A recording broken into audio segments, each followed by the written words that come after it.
Ok, bah merci beaucoup, merci Gabriel, merci René pour l'invitation. C'est parti.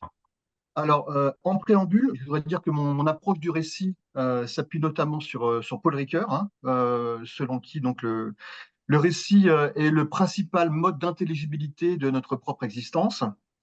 Et j'ajoute que les cultures, mais aussi les supports, les dispositifs techniques conditionnent la narrativité. On raconte pas bien sûr de la même façon ni la même chose selon les cultures et selon les dispositifs techniques. J'y reviendrai tout à l'heure. Alors, ma présentation, j'ai évidemment parlé des récits génératifs, c'est-à-dire générés par des IA ou coécrits avec des IA, mais je vais commencer par les replacer plus largement dans le cadre des récits numériques et notamment interactifs. Alors, j'ai une conception restrictive de l'interactivité que je distingue de l'interaction interpersonnelle, qui, selon moi, repose sur la programmation informatique d'intervention matérielle de la lectrice, du lecteur. Donc, c'est vraiment lié à la question du programme informatique. Et puis, il y a cette problématique qu'on connaît bien, hein, cette tension entre narrativité et interactivité. Si on considère que la narrativité, ça consiste à prendre la lectrice, le lecteur, la spectatrice, le lecteur par la main pour lui raconter une histoire du début à la fin, alors que l'interactivité consiste à donner la main à la lectrice, au lecteur, pour la faire intervenir, le faire intervenir à un certain niveau du récit. On verra ça tout à l'heure. Alors, petit essai de typologie sur des récits interactifs dans lesquels la dimension verbale est importante et signifiante. Quatre dimensions qui sont composables. Donc la première, bon, bah, c'est sans doute la plus connue, hein, ce sont les récits hypertextuels hein, qui vont donc proposer une lecture non linéaire de fragments reliés par des liens. Et cette navigation hypertextuelle, elle va permettre à chaque lecteur de suivre un parcours unique au sein d'un même récit. Donc on a une écriture fragmentaire, non linéaire. Maintenant, on a des récits hypertextuels en ligne qui sont également multimodaux. Là, c'est un récit sur l'anxiété. Et la plupart maintenant sont réalisés avec un logiciel assez simple, open source, libre, qui s'appelle Twine, que certains d'entre vous connaissent peut-être. Deuxième dimension, donc les récits cinétiques ou en mouvement, hein, dans lesquels le texte est affiché dynamiquement et qui vont exploiter conjointement la dimension temporelle et la dimension multimédia. Bon, je ne prends pas forcément le temps de montrer des exemples ici, mais donc la notion de mouvement, elle est vraiment au cœur de ces expérimentations et le travail sur la matérialité du texte, juste sur le signifiant, sont particulièrement présents dans ces récits. Voilà. Moi-même, j'ai fait des récits un peu cinétiques comme celui-ci où on incarne un père et notre fils nous donne sa rédaction à lire et on lit un texte dans le texte, sous le texte, voilà, avec le geste interactif.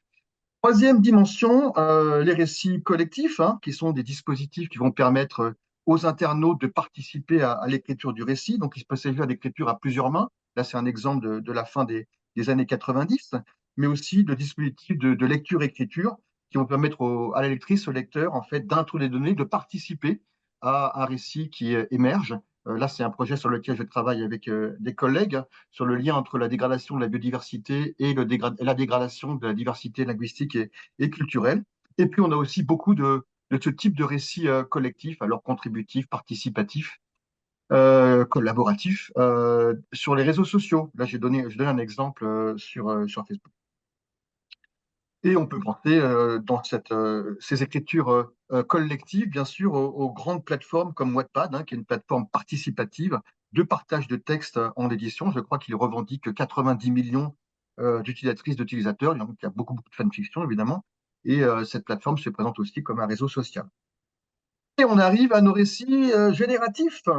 Donc là, je vais notamment m'appuyer sur Jean-Pierre Balp, qui est vraiment notre écrivain, auteur emblématique un peu dans le monde francophone, qui fait des récits génératifs depuis la fin des années 70. Alors, ces récits, en fait, ils vont fonctionner à la manière d'un écrivain automatique. Donc, les textes ne sont pas préécrits, mais les mots sont combinés en temps réel à partir de logiciels d'écriture automatique capables d'engendrer les pages d'un roman sans fin. Voilà. Et donc, avec le texte généré, par exemple, là, hop, je vais recharger la page, c'est un autre texte qui apparaît. Donc là, on voit bien que la notion de texte change, puisqu'il s'agit d'un texte sans origine ni fin. Même la première version du texte émise par l'ordinateur n'est pas la première version. La dernière n'est jamais la dernière que pour un lecteur en particulier. Donc, le processus prend le pas sur le résultat. Alors, cette génération de texte, bon, elle existe depuis les premiers ordinateurs, hein. Je ne prends pas le temps de montrer les Love Letters de Christopher Strachey de 53. Mais donc, ça fait vraiment des décennies que ça existe. Mais avant l'explosion des données disponibles grâce à Internet, des capacités de calcul et bien sûr de l'apprentissage automatique, elle a été basée sur une logique combinatoire qui exigeait la définition d'une grammaire et d'un lexique. Alors, ce qui est bien, Jean-Pierre Balme, c'est qu'il nous emmène dans les coulisses, il nous montre un petit peu la fabrique de ces récits génératifs. Et donc, on a un générateur automatique de texte qui va créer des textes à partir d'un dictionnaire de mots et d'une description informatique des règles d'assemblage de ces mots. Et donc, dans un générateur automatique, le dictionnaire, il est constitué d'un ensemble de racines de mots décrits à l'aide de propriétés qui prennent toutes des valeurs numériques. Et la grammaire est alors constituée d'un ensemble formel de règles de calcul sur les propriétés. Et cet ensemble, c'est ce qu'on appelle un moteur d'inférence. Petite citation de Jean-Pierre Balpe, j'appelle littérature générative une littérature dont les textes sont produits par un ordinateur, au moyen d'un ensemble de règles formelles, etc. Ça signifie littérature dont l'auteur n'écrit pas les textes finaux, mais ne travaille qu'au niveau des composants de haut niveau, tels que les modèles conceptuels, les règles de connaissance, les entrées de dictionnaire et les définitions rhétoriques. Et Jean-Pierre Balpe poursuit, avec la génération automatique ou semi-automatique, l'écriture n'est plus l'écriture d'un texte, elle est l'écriture de la technologie d'un texte. Écrire n'est plus que concevoir des modèles, définir des outils, des fonctions, dresser des plans d'une machinerie de l'écrit, écrire un métatexte, lui-même se définissant comme un méta-auteur. Voilà. Il crée les générateurs et les générateurs créent le texte. Ça, c'était donc côté plutôt IA symbolique. Maintenant, bien sûr, on a les IA connexionnistes. Et puis, je vous donne juste un exemple, si vous ne le connaissez pas, si vous vous intéressez aux jeux de rôle. Il y a AI Dungeon en ligne qui nous permet de créer notre personnage et de vivre une aventure avec un maître du jeu qui est joué par l'IA.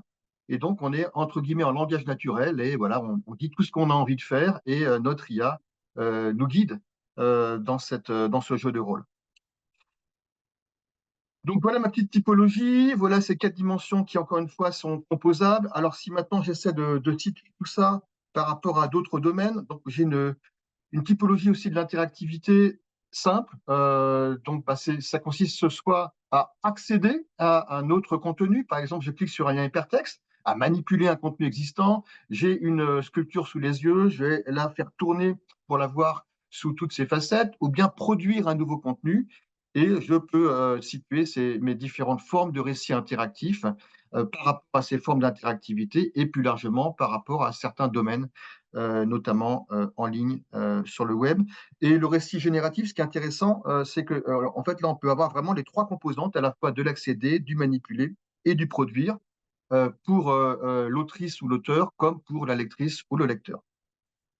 Deuxième partie, donc sur les questions, les questionnements. Alors, j'ai mis l'accent sur l'écriture très fragmentaire, la non-linéarité systématisée, le rôle du lecteur ou de la lectrice dans la narration, la génération automatique de contenu, hein, l'écriture automatique. Mais est-ce que tout ça, finalement, c'est totalement nouveau, hein, ne croyons pas que ces diverses tendances identifiées dans nos récits interactifs n'existaient pas avant dans le récit classique. Je vais donner quelques petits exemples. Je ne sais pas si vous connaissez composition numéro 1 de Marc Saporta en 62. Alors, il nous propose une pochette à l'intérieur de laquelle il y a 150 feuillets qui sont détachés. Et ce qu'il nous dit, c'est qu'il nous propose de battre comme un jeu de cartes et de lire le récit. Donc là, on a une combinatoire totalement généralisée, puisqu'on peut commencer par n'importe quel fragment, continuer par n'importe quel autre fragment, et ça réalisé sans ordinateur en 62.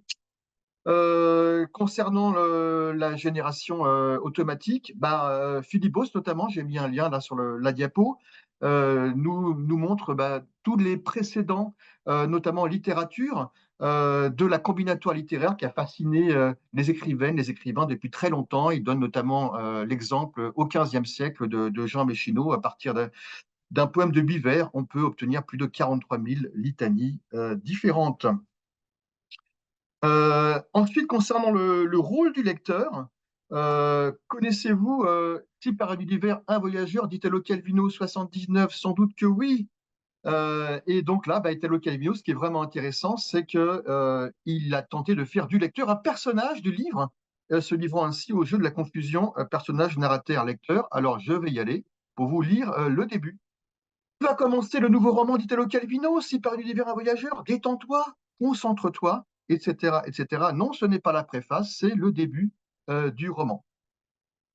Et donc là, je suis un petit peu déçu parce que me dit Monsieur Bouchardon, là, à savoir qu'il nous promet monts et merveilles en disant vous allez voir ce que vous allez voir avec le support numérique, les contraintes, mais aussi les possibles qui s'ouvrent en matière de narration. Et puis là, d'un seul coup, rien de neuf sous le soleil, tout a déjà été tenté avant. Bon, alors quel est le rôle du support numérique là-dedans? Alors, si on dresse un petit peu à grands traits une histoire des supports et des pratiques de l'écrit, donc quand on passe du volumen ou du rotulus au codex, donc là on est entre le deuxième et le quatrième siècle après Jésus-Christ, on a plus de maniabilité et donc plus de manipulabilité pour le lecteur, puisqu'on peut accéder directement au passage qu'on souhaite, hein. On peut tenir ça libère une main, hein. On peut tenir le livre d'une seule main, on peut annoter, et donc vont arriver progressivement la pagination, la table des matières, les index, etc., etc. Et ce qu'on peut dire, c'est qu'avec le numérique, on a encore plus de manipulabilité qui est offerte à la lectrice ou le lecteur. Donc finalement, on est vraiment dans une évolution des supports. Il n'y a pas de rupture à proprement dit, hein. La fameuse question, finalement, le numérique, est-ce que c'est une évolution ou une révolution? Là, manifestement, on est plutôt dans une évolution des supports avec une manipulabilité toujours plus importante. Oui, mais attention, avec le numérique, on a la médiation du calcul. Et donc, tout devient manipulable. Non seulement le support, mais également le contenu devient manipulable. Et c'est pour cela que Bruno Bachimon parle d'un passage à la limite. Il nous dit, il y a évolution, mais il y a également un passage à la limite et il faut essayer de penser la rupture dans la continuité. Bon, alors maintenant, euh, ce rôle donc du passage à la limite, ah oui, je vais expliquer un tout petit peu. Donc voilà, on a un système qui est d'emblée hypertextuel, avant même d'être textuel. Le fait que, bien sûr, bon, beaucoup d'écrivaines, d'écrivains ont rendu, c'est de rendre la lectrice, le lecteur la plus active ou le plus actif possible, sauf que maintenant, cette activité, elle est instrumentée dans le dispositif, ce qui va entraîner une reconfiguration de cette activité. On a un passage de la génération combinatoire à la génération automatique de texte, et puis peut-être qu'on peut dire que tout ça, ça contribue à la réalisation d'un rêve très ancien de certaines écrivaines, certains écrivains, qui serait faire participer la lectrice, le lecteur à l'élaboration du récit. Alors maintenant, nos récits écrits avec une IA, coécrits avec une IA, finalement, est-ce qu'on retrouve cette question du passage à la limite dont on vient de parler? Ce qui est intéressant sur cette question, donc récit et intelligence artificielle, c'est qu'on a effectivement, nous, humains, on fait des récits à propos des IA. Les IA, elles-mêmes, elles sont nourries et entraînées sur des récits et elles peuvent à leur tour générer des récits. On est dans une boucle de rétroaction dans cette question entre récit et IA. Alors, je vais m'appuyer sur un article tout récent de ma collègue et amie qui est professeure à Toulouse, en littérature contemporaine, écrit avec l'intelligence artificielle ou l'esthétique, il y a deux H, hein, c'est pas une coquille, hein, esthétique et éthique de la Saint-Poyèse. Qu'est-ce qu'elle nous dit, Erika? Les pratiques historiques de l'écriture qui ont formé notre pensée suggèrent qu'écrire avec a deux dimensions. D'une part, on écrit avec des outils, mais on peut écrire avec des collaborateurs humains, pourvus d'intentionnalité de pensée propre. L'IA représente un entre-deux, ou plutôt un autre qu'on a encore du mal à situer et à nommer, puisque notre langage porte une vision qui suppose une distinction qui va de soi entre le sujet qui pense et l'objet qui l'utilise. Et elle mentionne également cette distinction, donc là c'est plus ancien, de 97, donc d'Espen Arset, hein, le grand théoricien du cybertexte qui a parlé du cyborg author, qui va distinguer en fait dans ce rapport humain-machine le pré-processing, le co-processing et le post-processing. Autre distinction, avant de passer aux exemples et de les étudier ensemble, celle de Pascal Mougin dans son article de l'année dernière. Il nous dit finalement, avec une IA, est-ce qu'il s'agit de faire autrement, produire un texte, un récit en l'occurrence, plus rapidement, à moindre coût, censé parfois être écrit par un humain, parfois pour donner le change, ou bien de faire autre chose, produire un récit qu'un humain seul n'aurait pas pu produire, c'est-à-dire co-construire un récit avec une IA. Premier exemple que certains parmi vous connaissent, 2018, l'artiste, auteur, programmeur Ross Goodwin, il programme son IA, il la nourrit avec des classiques de la littérature, et puis après il va la connecter dans sa Cadillac à un GPS, un microphone, une horloge, et le titre, vous l'avez vu, One the Road, c'est en référence à On the Road de Kerouac. Et il va faire le trajet dans sa Cadillac avec trois amis depuis New York jusqu'à la Nouvelle-Orléans. Et il va laisser l'IA écrire le livre dont vous avez ici un extrait sous les yeux. Alors, contrairement à ce qu'on pourrait croire, en fait, l'IA a intégré des personnages à son récit. Hein, le premier personnage, il apparaît à la troisième personne. C'est un peintre qui ensuite disparaît. Les personnages se présentent plus comme des éléments de paysage, des personnes qui passent, que l'on croise. Donc, c'est plus des personnages de rue que d'un roman. En fait, on n'a pas véritablement de tension narrative. On est dans du récit qui serait beaucoup plus poétique. Et puis, ce qu'on peut dire là, c'est que, en fait, ce que fait Ross Goodwin, c'est qu'on est dans une forme de délégation d'écriture. Euh, Jean-Pierre Balb se définissait comme un méta-auteur. Ross Goodwin, je ne sais pas si on l'a ici, si on le voit là, non, on ne le voit pas forcément là. Lui, il se définit comme auteur de l'auteur, writer of writer. On a ça sur la page de couverture. Bon, là, on serait plutôt dans le cas d'un récit généré par une IA, mais pas véritablement de coécriture en tant que telle, ce qu'on va avoir dans les deux exemples suivants. Alors, donc, When the Road de Ross Goodwin, donc 2018, il est souvent cité comme le premier livre entièrement produit par une IA, mais il ne s'agissait pas d'un LLM, ni d'une coécriture dialogique telle qu'on va la trouver dans les deux exemples qui sont mentionnés par Erika Fulop, donc de Alado McDowell et de Grégory Chatonsky. Alors, on commence par Alado McDowell. Donc Pharmaco AI, qui a été donc coécrit avec GPT-3 en 2020, publié la même année. Interne de Chatonsky, lui, on verra, c'était écrit avec GPT-2 modifié et également écrit en 2020, publié en 2022. Donc Pharmaco AI, ça se présente sous la forme d'une conversation expérimentale, c'est son expression, commencée pendant la pandémie de Covid-19 en 2020. Ce qui est intéressant là, c'est que le processus d'écriture a consisté donc en un processus itératif de dialogue et de sélection de passages dans les réponses de l'IA. Et comme vous le voyez là avec le formatage, hein, c'est que Alado McDowell laisse les traces de sa contribution visibles. Ses amorces sont en gras, bien distinguées des textes produits par la machine. Et l'artiste franco-canadien Grégory Chatonsky, lui, donc, il travaille avec ce qu'il appelle l'imagination artificielle et la génération de textes, d'images, de musique, là, depuis longtemps, hein, depuis 2008. Et donc, au printemps 2020, peu avant la sortie de GPT-3, Chatonsky utilise le modèle précédent, GPT-2, petit mais plus ouvert et modulable grâce à son code qui était encore open source. Et pour chacune des trois parties du livre, il a opéré un apprentissage supplémentaire sur un corpus qu'il a constitué lui-même. Alors, par exemple, pour la première partie, avec des monologues de Beckett, Pessoa, Fischer, Guyotta. Pour la deuxième, des articles techniques expliquant l'espace latent. Et la troisième, des sciences naturelles. Je vous laisse lire tranquillement. Je ne sais pas si vous avez le temps de voir un petit peu de ce processus véritablement là de coécriture avec, avec l'IA. Et donc, dans ce récit, à la première personne du singulier, on va glisser d'une conscience qui semble humaine vers un langage qui se dit sans extériorité, sans accès au dehors.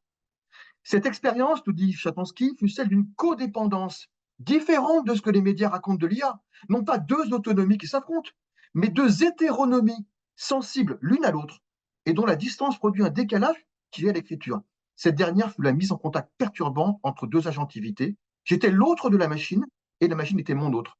Avec un terme, j'ai pu éprouver une écriture hétéronome où l'auteur existe bel et bien, mais son écriture le déborde, ne lui appartient que partiellement. Alors donc avec donc ces deux exemples-là, qui interrogent donc tous les deux le rapport homme-machine dans le processus d'écriture, ce qui est intéressant, c'est que plutôt que de chercher à faire disparaître la trace d'étrangeté que peut laisser la machine sur l'écriture, qui est le but principal des usages qui sont purement instrumentaux, ces récits l'exploitent dans une démarche philosophique et esthétique qui va au cœur même des enjeux culturels, sociaux et écologiques actuels. Et Erika Fulop, elle propose le terme de sympoïèse, qui est inspiré de Beth Dempster, pour qualifier ce rapport homme-machine afin de dépasser la relation instrumentale à l'outil et l'anthropocentrisme attaché à la notion de co-création. Donc, cette démarche, elle appelle une esthétique de la sympoïèse pour souligner, c'est ce que j'ai mis ici, je la cite, l'enchevêtrement des perspectives éthiques et esthétiques et des agents organiques et synthétiques dans le processus d'écriture, ainsi que dans leurs produits. Donc, reconnaître la présence d'un acteur autre dont l'écriture dépend également équivaut à admettre, selon elle, qu'elle se produit par un processus sympoétique. Donc, elle reprend le terme proposé par Beth Dempster, je l'ai dit, en études environnementales, et qui est cité par Donna Haraway dans Staying with the Trouble. Dempster, elle va distinguer la sympoïèse du concept que vous connaissez bien d'autopoïèse de Maturana et Varela, puisque la différence des systèmes autopoïétiques qui produisent leurs propres frontières bien définies, les systèmes sympoïétiques n'ont pas de frontières claires. L'exemple suivant, je vais aller vite parce que je crois que René va en parler plus longuement après. Donc, si Rome n'avait pas chuté, c'est une uchronie sur un empire romain bénéficiant d'une révolution industrielle avant l'heure, et le scénario a été imaginé et pensé par un historien, mais l'écriture et les illustrations ont été sous sa direction réalisées par différentes intelligences artificielles.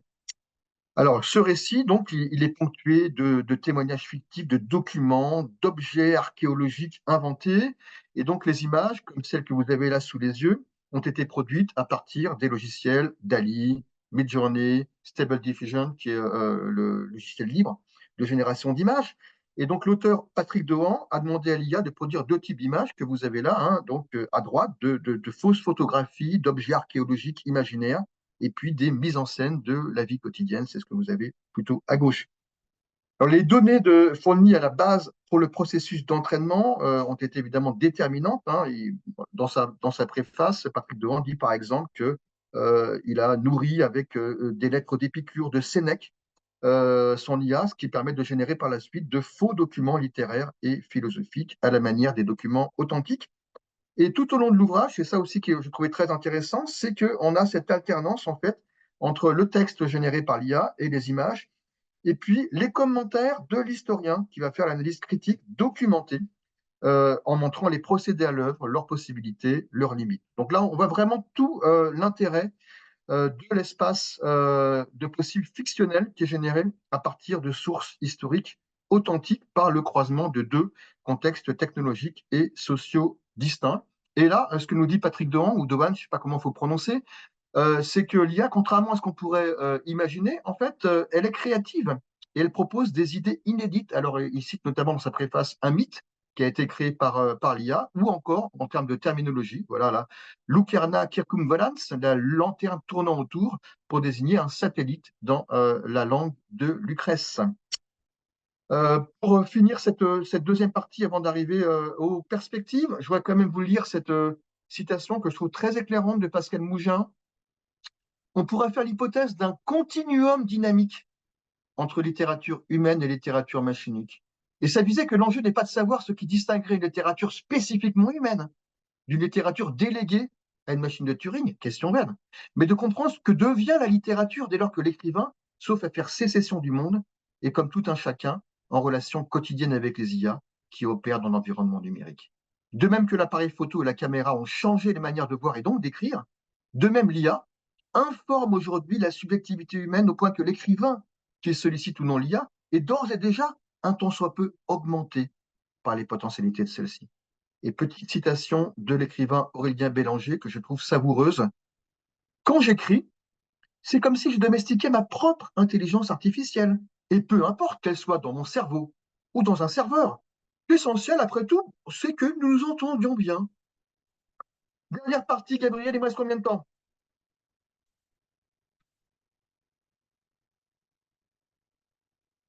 Il reste 6 minutes. Voilà, on y va rapidement. Alors, les perspectives. Ben, je vais quand même vous montrer ça. Est-ce que je vais le lancer en ligne? Oui, je vais le lancer en ligne. Ça vaut quand même le coup. C'est quand même une super création. Ah, j'y vais. Lucette, c'est parti. Vous n'êtes pas gêné par la barre, là, ça va?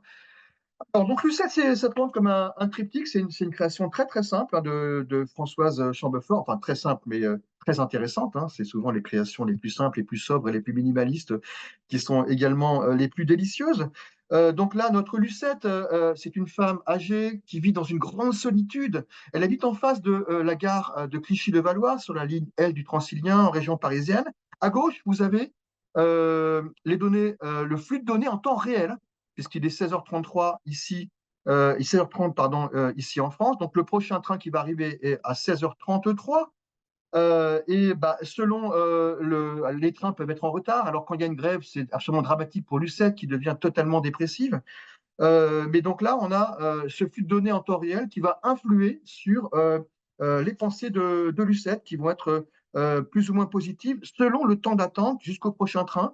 Et Lucette, elle croit que ces petits trains-là, avec leur nom, leur petit nom, en fait, ce sont des personnes qui viennent, des personnages qui viennent lui rendre visite. Et donc, elle raconte un peu sa vie tout en imaginant les dialogues qu'elle a avec ces personnages. Donc, dans quelle mesure est-ce que le récit de fiction peut s'appuyer sur un flux de données en temps réel?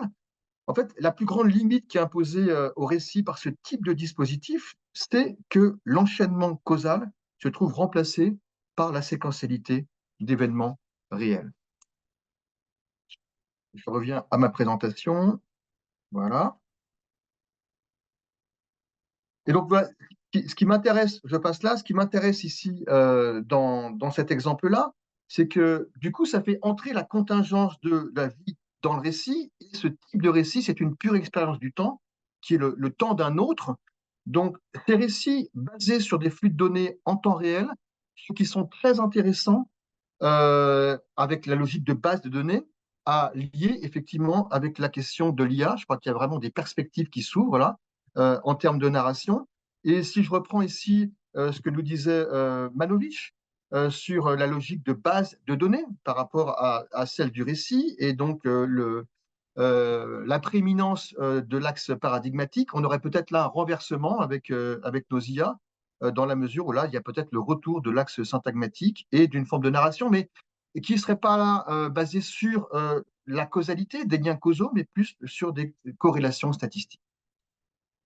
Et puis, autre perspective, c'est tous les récits conversationnels. Là, je crois qu'il y a un genre qui est en train de s'inventer avec les IA. Alors, avec des étudiants, on est en train de mettre en place une plateforme de création de récits conversationnels où c'est l'autrice ou l'auteur, un internaute lambda, qui va créer son scénario et qui va après caractériser ses personnages qui vont être joués après par une IA.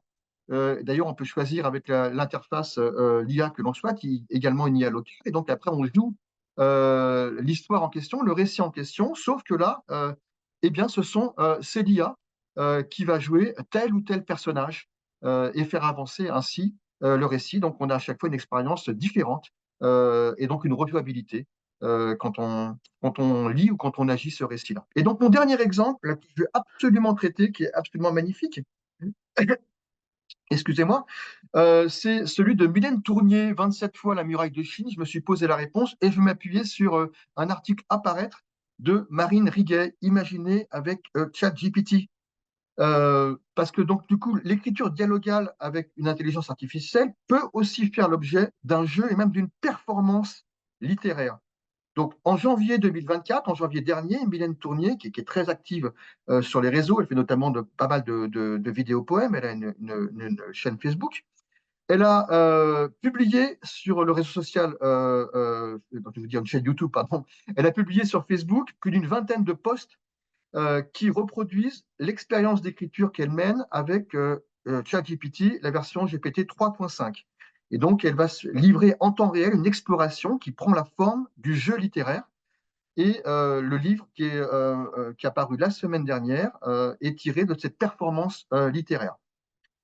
Alors, on est entre le récit d'une conversation et le dialogue théâtral qui est souligné là. Vous avez deux personnages, vous et ChatGPT.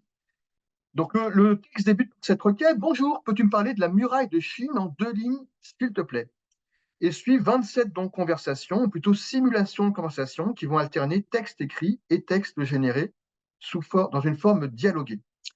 Alors, cette question, pardon, elle pose la question de la représentation et du rapport au réel.